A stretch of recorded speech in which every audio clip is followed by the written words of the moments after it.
গোমাংস নিষিদ্ধ হোৱাটো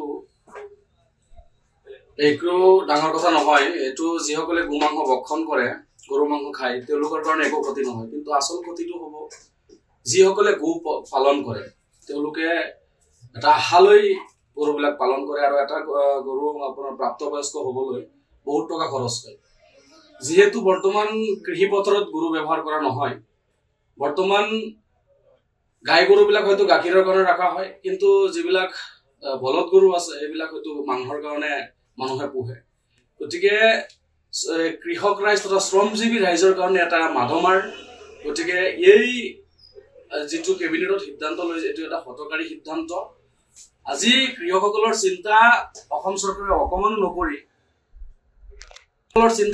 চৰকাৰে ডাইৰেক্ট গোমাংস নিষিদ্ধ কৰি দিলে যে ক'তো গোমাংস বিক্ৰী কৰিব নোৱাৰিব, হোটেল ৰেষ্টুৰেণ্টত গোমাংস নচলিব। গোমাংস হোটেল ৰেষ্টুৰেণ্টত নচলিলে, গোমাংস নাখালে মানুহৰ স্বাস্থ্যৰ কাৰণে ভালেই হ'ব, কিন্তু কথা হৈছে কি কৃষকসকলৰ কি হ'ব? কথা হ'ল কৃষকসকলৰ চিন্তা চৰকাৰে কি কৰিছে? যিহেতু অসমত লাখ লাখ তেনেকুৱা গৰু পুহি মানুহে জীৱন নিৰ্বাহ কৰি আছে, এই বৃত্তিৰ লগত লাখ লাখ মানুহ জড়িত হৈ এই বৃত্তিটো কৰি আছে, চলি আছে মানুহ। কিন্তু সেই লোকৰ জীৱনলৈ এতিয়া এটা প্ৰশ্নবোধক চিহ্ন আহি গ'ল, তেওঁলোক কেনেকে চলিব?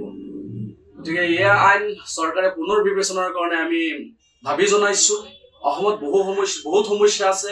আজি স্মাৰ্ট মিটাৰৰ নামত প্ৰতিবাদ হৈ আছে, মূল্যবৃদ্ধিৰ ওপৰত প্ৰতিবাদ হৈ আছে। চৰকাৰে সেইবিলাকো দৃষ্টিগোচৰত চৰকাৰৰ নিশ্চয় হৈছে, সেইবিলাকৰ ওপৰত ব্যৱস্থা ল'ব লাগে। সামগ্ৰী উপনিৰ্বাচনৰ পৰা এই বস্তুটো গোমাংসৰ ওপৰত আইনটো আগতেও আনিছে, বৰ্তমানো আনাৰ এটা মূল হেৰি হ'ল এটা ৰাজনীতিকৰণ। কৈছে যে ৰকিবুল হুছেইন বা ভূপেন বৰাই এই বস্তুটো সমৰ্থন, গোমাংসৰ যি বিৰোধী আইন আনিছে এইটো সমৰ্থন কৰিবলৈ নাই। গতিকে এনেকুৱা প্ৰশ্ন অসমৰ বৈপ্লৱিক সন্থাই, অসমৰ যিসকল প্ৰতিবাদকাৰী, অসমৰ জলাকলা খোৱা সমস্যাত প্ৰতিবাদ হৈ আছে, কিন্তু তাৰ প্ৰতি চৰকাৰখনৰ অকণো সুদৃষ্টি নাই, সৎ হৃদয় নাই। সেইবিলাক সমাধান নকৰি ইয়াৰ দ্বাৰা যে অসমৰ একো ক্ষতি নহয় বা একো উন্নয়ন নহয়, এইটো নিশ্চিত। গতিকে আমি চৰকাৰক এই আইন আনাৰ হোৱাৰ আগতেই আমি আৰু পুনৰবাৰ দাবী জনাইছো যে এই আইনখন পুনৰ বিবেচনা কৰিব লাগে। গোমাংস নিষিদ্ধ হোৱাটো একো ডাঙৰ কথা নহয়। এইটো যিসকলে গোমাংস ভক্ষণ কৰে, গৰু মাংস খায়, তেওঁলোকৰ কাৰণে একো ক্ষতি নহয়। কিন্তু আচল ক্ষতিটো হ'ব যিসকলে গো পালন কৰে, তেওঁলোকে এটা আশালৈ গৰুবিলাক পালন কৰে আৰু এটা গৰু আপোনাৰ প্ৰাপ্তবয়স্ক হ'বলৈ বহুত টকা খৰচ হয়। যিহেতু বৰ্তমান কৃষি পথাৰত গৰু ব্যৱহাৰ কৰা নহয়, বৰ্তমান গাই গৰুবিলাক হয়তো গাখীৰৰ কাৰণে ৰখা হয়, কিন্তু যিবিলাক বলদ গৰু আছে সেইবিলাক হয়তো মাংসৰ কাৰণে মানুহে পোহে। গতিকে কৃষক ৰাইজ তথা শ্ৰমজীৱী ৰাইজৰ কাৰণে এটা মাধমাৰ। গতিকে এই যিটো কেবিনেটত সিদ্ধান্ত লৈছে, এইটো এটা হতকাৰী সিদ্ধান্ত।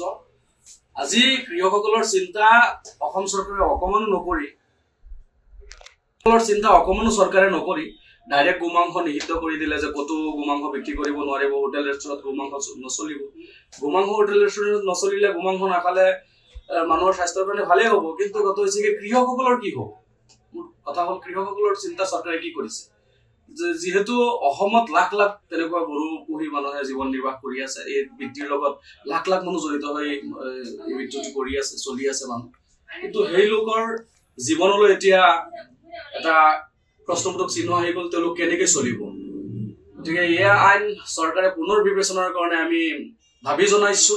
অসমত বহুত সমস্যা আছে। আজি স্মাৰ্ট মিটাৰৰ নামত প্ৰতিবাদ হৈ আছে, মূল্যবৃদ্ধিৰ ওপৰত প্ৰতিবাদ হৈ আছে। চৰকাৰে সেইবিলাকো দৃষ্টিগোচৰত চৰকাৰৰ নিশ্চয় হৈছে, সেইবিলাকৰ ওপৰত ব্যৱস্থা ল'ব লাগে। সামগ্ৰী উপনিৰ্বাচনৰ পৰা এই বস্তুটো গোমাংসৰ ওপৰত আইনটো আগতেও আনিছে, বৰ্তমানো আনাৰ এটা মূল হেৰি হ'ল এটা ৰাজনীতিকৰণ। কৈছে যে ৰকিবুল হুছেইন বা ভূপেন বৰাই এই বস্তুটো সমৰ্থন, গোমাংসৰ যি বিৰোধী আইন আনিছে এইটো সমৰ্থন কৰিবলৈ নাই। গতিকে এনেকুৱা প্ৰশ্ন অসমৰ বৈপ্লৱিক সন্থাই, অসমৰ যিসকল প্ৰতিবাদকাৰী, অসমৰ